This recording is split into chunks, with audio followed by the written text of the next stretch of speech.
Hey folks, Micah McGee here. Today I'm out here working on my ground, and what I'm going to do, I'm going to reseed my clover here. You can see plainly the brown seeds of the clover. The heads are brown, the plant is dead.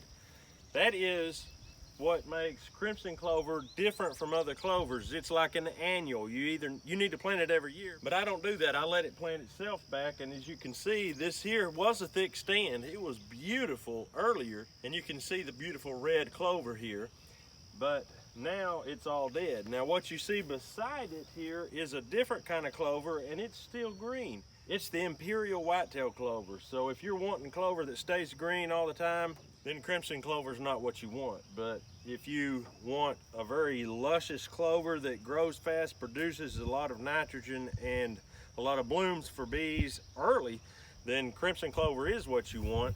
Crimson clover is really good in the fall for the deer to come. They really love it. The imperial clover may be slightly better, but as it gets a few years on it, the younger crimson clover has an attraction too. Now what you see beyond the crimson clover is my red fife wheat. And as you see, it is really coming on good. It is got great heads.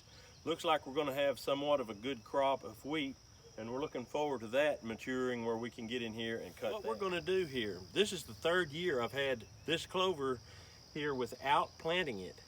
I always do it, always plant it back from the seeds it produces. So what we're gonna do is we're just gonna bush hog it down, clean it up, and get ready to plant corn. We're just gonna plant corn there just like it's any other time. And when we cultivate that corn and we keep the weeds worked out, it's gonna just keep working that seed of that clover in the ground. And what you're gonna see is, after the corn gets up too tall to work, that clover is gonna come in there and just take over and pretty much choke the weeds out. And once the frost hits in the fall, the clover's all that's gonna be left. So it works out real good. So I'm gonna get out here, I'm gonna knock this down, and here in a week or two, whenever it dries up, we're gonna plant corn.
So that was quick and easy. We just mowed it right down.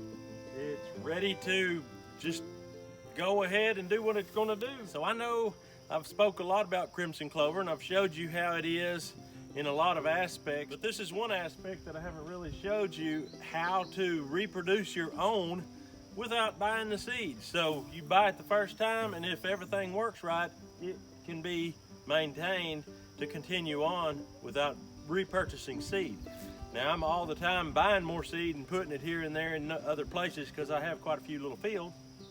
One reason this wouldn't work so great is if you have a really bad stand of Johnson grass or some other types of weeds, maybe cuckleburrs, something like that, that just choke it out or to cause it to become a real mess.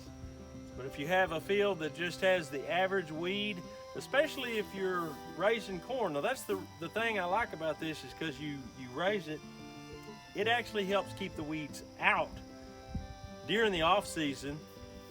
And of course, here on this deer hunting property of mine, it works great for drawing in deer as well. So if you have any questions about this, just drop down in the comments and ask. I'll be happy to answer anything that I know.